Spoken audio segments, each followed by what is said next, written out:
14 ফেব্রুয়ারি 2019 ভারতের পুলওয়ামা জেলার অবন্তিপুরা এলাকায় ভারতের যে রিজার্ভ ফোর্স রয়েছে, যেটাকে আধা সামরিক বাহিনী বলা হয়, অর্থাৎ সিআরপিএফ, এর প্রায় 78টি গাড়ি সম্বলিত একটি কনভয় এগিয়ে যাচ্ছিল অবন্তিপুরা এলাকা দিয়ে। ঠিক এই সময় এক আত্মঘাতী জঙ্গি একটা প্রাইভেট কার, সাদা রঙের একটা প্রাইভেট কারে বিস্ফোরক ভর্তি করে সরাসরি এসে ওই কনভয়ের একটা গাড়ির সাথে সংঘর্ষ করায়। তৎক্ষণাৎ ওখানে মারাত্মক বিস্ফোরণ ঘটে এবং এই বিস্ফোরণের কারণে সিআরপিএফের প্রায় 40 জন সদস্য নিহত হয় এবং আহত হয় আরও অনেকে। এই ঘটনাকে কেন্দ্র করে পাকিস্তানের জিহাদি সংগঠন বা জঙ্গি সংগঠন জয়শ-ই মোহাম্মদ এর দায় স্বীকার করে। ঠিক তার 12 দিন পরে অর্থাৎ 26 ফেব্রুয়ারি 2019 সালে ভারতের পক্ষ থেকে ভারতের বায়ুসেনারা প্রায় 12টি মিরাজ 2000 বিমান নিয়ে পাকিস্তানের জয়শ-ই মোহাম্মদের আস্তানাকে কেন্দ্র করে একটা এয়ার স্ট্রাইক চালায় এবং এই এয়ার স্ট্রাইকে ভারতীয় কর্তৃপক্ষ দাবি করে যে এই এয়ার স্ট্রাইকে প্রায় 200 থেকে 300 জঙ্গি নিহত হয়।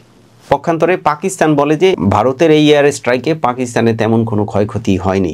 তবে তার একদিন পরে অর্থাৎ 27 ফেব্রুয়ারি 2019 তারিখে পাকিস্তানি বায়ুসেনারা ভারতের এলওসি অর্থাৎ লাইন অফ কন্ট্রোল অতিক্রম করে এবং ভারতীয় বিমান বাহিনীর সাথে পাকিস্তানি বিমান বাহিনীর একটা ডগ ফাইট হয়। যেই ডগ ফাইটে ভারতীয় বিমান বাহিনীর MiG-21 একটা বিমান পাকিস্তান অধিকৃত জম্মু কাশ্মীরে ভূপাতিত হয়, যেখানে উইং কমান্ডার অভিনন্দন বর্তমান পাকিস্তানের হাতে যুদ্ধবন্দী হন।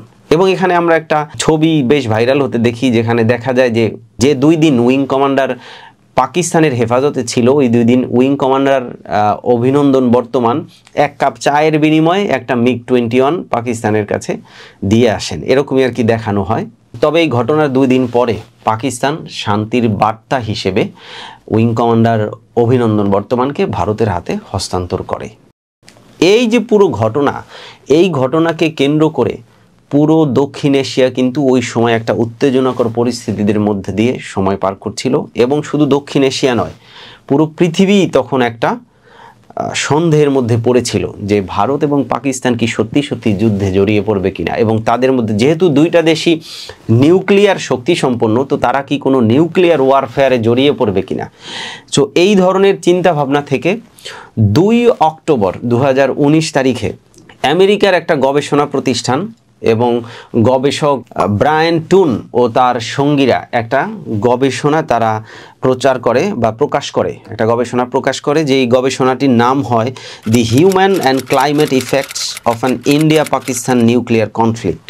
অর্থাৎ ইন্ডিয়া পাকিস্তান যদি কোনো নিউক্লিয়ার কনফ্লিক্টে জড়িয়ে পড়ে তাহলে মানব সভ্যতায় এবং আমাদের পরিবেশে কি কি ধরনের ইম্প্যাক্ট পড়তে পারে, ওভারঅল ইম্প্যাক্ট, এরকম একটা সিনারিও তারা ওই রিপোর্টে দেখান। ওই রিপোর্টে কাল্পনিকভাবে 2025 সালকে দেখানো হয় যে 2025 সালে ভারত এবং পাকিস্তানের মধ্যে একটি নিউক্লিয়ার ওয়ারফেয়ার হবে এবং যেখানে প্রায় 50 কোটি মানুষ ডিরেক্টলি ক্ষতিগ্রস্ত হবে, প্রায় 12 কোটি মানুষের মৃত্যু হবে এবং পরিবেশের মারাত্মকভাবে ক্ষতি হবে। যেখানে দেখানো হয় যে পুরো বৈশ্বিক উষ্ণতা প্রায় 1.8 ডিগ্রি সেলসিয়াস নিচে নেমে যাবে এবং আমাদের যে শস্য উৎপাদন ক্যাপাসিটি এটাও অনেক কমে যাবে। সারা পৃথিবীতে একটা খাদ্যের অভাব দেখা দিতে পারে, এরকম একটি গবেষণা তারা দেখায়। এই গবেষণায় আরও দেখানো হয় যে 70 লাখ টনের মতো ধোঁয়া ও ছাই বায়ুমণ্ডলে ছড়িয়ে পড়বে, যেটি আমি আগে বললাম যে পৃথিবীর গড় তাপমাত্রা প্রায় 1.8 ডিগ্রি সেলসিয়াস কমে যাবে, সূর্যালোক পৃথিবীতে আসতে বাধাগ্রস্ত হবে, শস্য উৎপাদন কমে যাবে এবং খাদ্য উৎপাদন প্রায় 40% কমে যাবে। অনাহারে মারা যেতে পারে প্রায় 12 কোটি মানুষ এবং যুদ্ধ যে শুধু ভারত এবং পাকিস্তানের মধ্যেই সীমাবদ্ধ থাকবে তা নয়, এই যুদ্ধ থেকে আরও বড় কোনো যুদ্ধ ছড়িয়ে পড়তে পারে, এই সম্ভাবনাও তারা ওই গবেষণায় করে। ঠিক আমরা এই 2025 সালে এসে দেখলাম যে ব্রায়ান টুনের ওই গবেষণায় তিনি যে 2025 সালকে দেখিয়েছিলেন সম্ভাব্য বছর, এই 2025 সালের 22 এপ্রিল আমরা দেখলাম যে ভারত অধিকৃত কাশ্মীরের পেহেলগামে আবারও একটি সন্ত্রাসী হামলা হয়, যেই হামলায় 5 জন সন্ত্রাসী প্রায় 26 জন পর্যটককে সরাসরি আক্রমণ করে নিহত করে এবং যেখানে 25 জন ভারতীয় নাগরিক এবং 1 জন নেপালি নাগরিক। তবে দুঃখজনক হচ্ছে যারা নিহত হন তাদের বেশিরভাগই হিন্দু ধর্মাবলম্বী।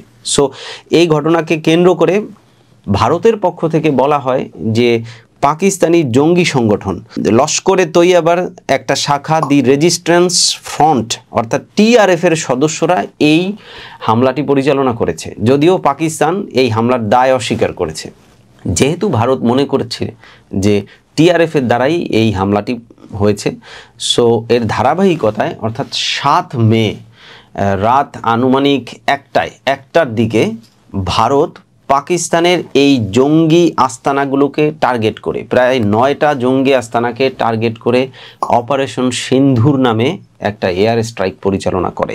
ভারত দাবি করে যে তারা এই এয়ার স্ট্রাইক করেছে শুধুমাত্র ওই জঙ্গি সংগঠন এর আস্তানাকে টার্গেট করেই, এবং এখানে কোনো সিভিলিয়ানের কোনো প্রকার কোনো ক্ষয়ক্ষতি হয়নি। তবে পাকিস্তান থেকে দাবি করা হয় যে এই এয়ার স্ট্রাইকে পাকিস্তানের সিভিলিয়ান এমনকি শিশু সহ বেশ কিছু সিভিলিয়ান নিহত ও আহত হয়, এবং পাকিস্তান ভারতের এই হামলাকে স্টেট অফ ওয়ার হিসেবে ডিক্লেয়ার করেছে। যে তারা বলছে যে ভারত যেহেতু পাকিস্তানের উপরে হামলা পরিচালনা করেছে, তো এখন তাদেরকে ডিফেন্সিভ মেজার্সে যেতে হবে এবং ডিফেন্সিভ অ্যাকশনে তারা যাবে। আমি ঠিক যখন এই ভিডিওটি তৈরি করছি আজ সকালে পাকিস্তানের পক্ষ থেকে কিন্তু surface two surface air missile launch করা হয়েছে, এবং তারা পাকিস্তান বলছে যে তারা এই surface two surface air missile ভারতের সামরিক ঘাঁটি ও এয়ারবেস টার্গেট করেই পরিচালনা করেছে। আজ থেকে প্রায় 2 দিন আগে অর্থাৎ ভারত পাকিস্তানে ড্রোন হামলা পরিচালনা করেছিল, যেখানে আমরা দেখতে পেয়েছিলাম যে একটি ড্রোন কিন্তু একটা স্টেডিয়ামে গিয়ে পড়েছিল, যে স্টেডিয়ামে পিএসএল এর ম্যাচ হওয়ার কথা ছিল। তাই পিএসএল এর ম্যাচ, ওই ম্যাচ তো পরিত্যক্ত হয়েছেই, পরবর্তীতে পিএসএল পুরো খেলাকেই পোস্টপোন করা হয়েছে, পুরো টুর্নামেন্টকে পোস্টপোন করা হয়েছে। ঠিক একই দিনে ভারতে পরিচালিত আইপিএলও কিন্তু যেটা হচ্ছিল, আইপিএলে যেই ম্যাচ হচ্ছিল ধর্মশালাতে, ওই ম্যাচের মধ্যে আমরা দেখতে পেলাম যে 10 ওভার বা 11 ওভার খেলা হওয়ার পরে পুরো ধর্মশালায় একটা ব্ল্যাক আউট আমরা দেখতে পেয়েছিলাম এবং স্টেডিয়াম অন্ধকার হয়ে গিয়েছিল। পরবর্তীতে জানানো হয় যে এই ম্যাচ পরিত্যক্ত ঘোষণা করা হয়, এবং ঠিক তার একদিন পরে ঘোষণা আসে যে আইপিএলও কিন্তু স্থায়ীভাবে পোস্টপোন করা হয়েছে।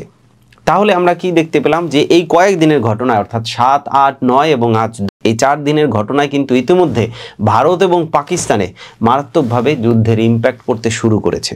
এবং ব্রায়ান টুনের ওই গবেষণা থেকে আমরা যে 2025 সাল জেনেছিলাম, এবং অনেকেই সন্দেহ করছেন তাহলে কি 2025 সালেই সেই নিউক্লিয়ার ওয়ারফেয়ার হতে যাচ্ছে কিনা, এ নিয়ে অনেক ধরনের আলোচনা চলছে। আমরা দুই দেশের যদি সোশ্যাল মিডিয়া দেখি, তাহলে ইন্ডিয়ান যে মিডিয়াগুলো তারা সেখানে ইন্ডিয়াকে একটা অ্যাডভান্টেজিয়াস পজিশনে দেখাচ্ছে, এবং পাকিস্তান মিডিয়াগুলো পাকিস্তানকে একটা অ্যাডভান্টেজিয়াস পজিশনে দেখাচ্ছে। তবে আমরা যদি ওভারঅল সিনারিওটা একটু চিন্তা করি এবং দেখি যে আসলে এই যুদ্ধে কে এগিয়ে আছে কে পিছিয়ে আছে, আমার কাছে যেটা মনে হয় এগিয়ে আসলে নেই কোনো দেশই, 2 দেশই পিছিয়ে আছে। কারণ কি, এই যুদ্ধে তো আসলে ক্ষতি হবে নিজেদেরই, লাভ হবে না কারোই, 2 দেশেরই ক্ষতি হবে। পক্ষান্তরে যাদের লাভ হতে পারে তারা হচ্ছে উন্নত দেশ, যাদের কাছ থেকে ভারত বা পাকিস্তান এই সামরিক সরঞ্জামাদি পারচেস করে থাকে। যেমন আমরা দেখলাম যে 7 তারিখ যে ভারত যে হামলা করেছিল পাকিস্তানের উপরে, সেখানে তারা রাফায়েল এয়ারক্রাফট, যে রাফায়েল যুদ্ধ বিমান ব্যবহার করেছে, যেটি ফ্রান্সের তৈরি, এবং পাকিস্তান যেই এয়ার ডিফেন্স সিস্টেমের মাধ্যমে ভারতের এই বিমানকে ভূপাতিত করেছে, সেই এয়ার ডিফেন্স সিস্টেম হচ্ছে চাইনিজ মেড, অর্থাৎ চায়না থেকে তারা এটা কিনেছে। তাহলে আমরা কি বুঝলাম, যেই যুদ্ধে ভারত পাকিস্তান উভয়ের ক্ষতি হচ্ছে, কিন্তু লাভ হচ্ছে চায়না বা ফ্রান্সের, কারণ তারা ভারত পাকিস্তানের সাথে অস্ত্রের এই বাণিজ্যটা কমপ্লিট করতে পারছে। এছাড়াও আমরা যদি দেখি যে আসলে সামরিক শক্তির দিক থেকে কোন দেশ এগিয়ে আছে, তাহলে আমরা দেখব যে সামরিক শক্তির দিক থেকে এগিয়ে রয়েছে ভারত। কারণ গ্লোবাল ফায়ার পাওয়ার ইন্ডেক্স এর তথ্য মতে আমরা জেনেছি যে ভারত এই মুহূর্তে পুরো পৃথিবীতে সামরিক শক্তির দিক থেকে 4র্থ অবস্থানে রয়েছে, পক্ষান্তরে পাকিস্তান রয়েছে 12তম অবস্থানে। সামরিক যতগুলো দিক রয়েছে, যেমন আপনি ম্যান পাওয়ার বলেন যে কি পরিমাণ অ্যাক্টিভ ফোর্স রয়েছে, রিজার্ভ ফোর্স রয়েছে, কি পরিমাণ এয়ার পাওয়ার রয়েছে, কি পরিমাণ নেভাল পাওয়ার রয়েছে, এবং কি পরিমাণ ল্যান্ড ফোর্সের পাওয়ার রয়েছে, এই সব দিক বিবেচনা করে ভারত 4র্থতম অবস্থানে রয়েছে, পাকিস্তান রয়েছে 12তম অবস্থানে। তবে আমার কাছে যেটি মনে হয়, ভারত যদিও 4র্থতম অবস্থানে রয়েছে, তবে ভারত কিন্তু তাদের ইন্টারন্যাশনাল বাউন্ডারি শেয়ার করেছে পাকিস্তানের সাথেই শুধু না, বাংলাদেশের সাথে শেয়ার করেছে, নেপালের সাথে শেয়ার করেছে, ভুটানের সাথে শেয়ার করেছে মায়ানমারের সাথে, এবং তাদের একরকম ওপেন সিক্রেট এনিমি চায়নার সাথেও কিন্তু তারা এই বর্ডার শেয়ার করেছে। তাহলে ভারতের যেই 14.5 লাখ ফোর্স রয়েছে, অ্যাক্টিভ ফোর্স, তারা কিন্তু ফুল স্ট্রেংথ শক্তি নিয়ে পাকিস্তানে হামলা করতে পারবে না। সো এখানে একটা ডিসঅ্যাডভান্টেজেস পজিশনে রয়েছে ভারত, যদিও তাদের সক্ষমতা অনেক বেশি, তারপরেও আমি মনে করি যে যেহেতু তারা বর্ডারগুলো শেয়ার করেছে এরকম চায়না, মায়ানমার, বাংলাদেশের সাথে, সো এইখানে তারা ফুল স্কেল যুদ্ধে তারা জড়াবে না হয়তো। আর যদি জড়ায় এবং এই ফুল স্কেল যুদ্ধ যদি নিউক্লিয়ার ওয়ারফেয়ারের দিকে যায়, তাহলে দুই দেশের জন্যই মারাত্মক ক্ষতির কারণ হবে। সামরিক সক্ষমতার বাইরেও আর একটা যে ভাইটাল রোল প্লে করবে সেটি হচ্ছে ইন্টারন্যাশনাল রিলেশনশিপ। যেমন আমরা যদি দেখি যে সুপার পাওয়ার কান্ট্রিগুলো কে কার সাথে রয়েছে বা কে কোন দেশকে সাপোর্ট করছে। আমরা যদি আমেরিকা দিয়ে শুরু করি তাহলে দেখব আমেরিকার ভাইস প্রেসিডেন্ট ভ্যান্স কিন্তু ইতিমধ্যে বলেছেন যে India Pakistan fighting is none of our business, অর্থাৎ তারা ইতিমধ্যেই একটা নিউট্রাল অবস্থানে চলে গেছে। এবং United kingdom, France, Germany, China এবং মুসলিম দেশগুলোর মধ্যে যদি আমরা দেখি তুর্কি, সৌদি আরবিয়া, তাহলে আমার কাছে যেটি মনে হয় যে এইখানে পাকিস্তান একটা অ্যাডভান্টেজিয়াস পজিশনে রয়েছে, কারণ আমেরিকা অলরেডি নিউট্রাল অবস্থানে চলে গেছে, ফ্রান্স এবং জার্মানিও কিছুটা নিউট্রাল অবস্থানেই রয়েছে। ওইদিকে রাশিয়া, হ্যাঁ রাশিয়া ইন্ডিয়ার সাথে একটা রাশিয়ার সম্পর্ক বেশ ভালো, কারণ আমরা দেখেছিলাম যে ইউক্রেন রাশিয়া যুদ্ধের সময় যখন আমেরিকা রাশিয়ার উপরে রেস্ট্রিকশন দিয়েছিল তখনও কিন্তু ইন্ডিয়া কিন্তু রাশিয়া থেকে তেল আমদানি করেছিল, অর্থাৎ রাশিয়ার সাথে ইন্ডিয়ার সম্পর্কটা বেশ ভালো। তবে ইন্ডিয়ার সাথে কিন্তু চায়নার সম্পর্ক অতটা ভালো নয়, বরং কিছুটা খারাপই বলা চলে। পক্ষান্তরে চায়নার সাথে আবার পাকিস্তানের বন্ধুত্বপূর্ণ সম্পর্ক রয়েছে। তাহলে আমরা দেখতে পাচ্ছি যে মেজর যেই সুপার পাওয়ার তারা কিন্তু ডিরেক্টলি ইন্ডিয়ার পক্ষে কেউ যাচ্ছে না। আবার মুসলিম কান্ট্রিগুলোর মধ্যে যারা সুপার পাওয়ার যেমন তুর্কি, সৌদি আরবিয়া, তারা কিন্তু নিজেদের স্বার্থ রক্ষার্থেই পাকিস্তানের পক্ষে কথা বলবে। বিশেষ করে তুরস্ক কিন্তু অলরেডি পাকিস্তানের পক্ষেই কথা বলছে। তাহলে ইন্টারন্যাশনাল রিলেশনশিপের দিক থেকে আমি মনে করছি যে এই মুহূর্তে পাকিস্তান বেশ এগিয়ে রয়েছে, যেটি কিন্তু যুদ্ধের বড় একটি প্রভাবক হতে পারে।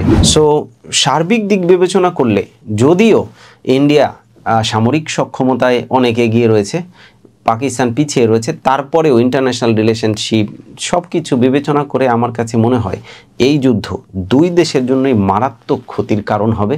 এবং শুধু দুই দেশই না, নেইবারিং কান্ট্রি হিসেবে আমাদের দেশ নেপাল, ভুটান, মায়ানমার বা আমরা নেইবারিং কান্ট্রি ছাড়াও আশেপাশের দেশও বিভিন্নভাবে ক্ষতিগ্রস্ত হতে পারে। আমি যেটি বলেছিলাম ব্রায়ান টুনের ওই গবেষণার থেকে, যে এখানে কিন্তু ডিরেক্টলি প্রায় 12 কোটি মানুষের মৃত্যুর কথা তারা বলেছে।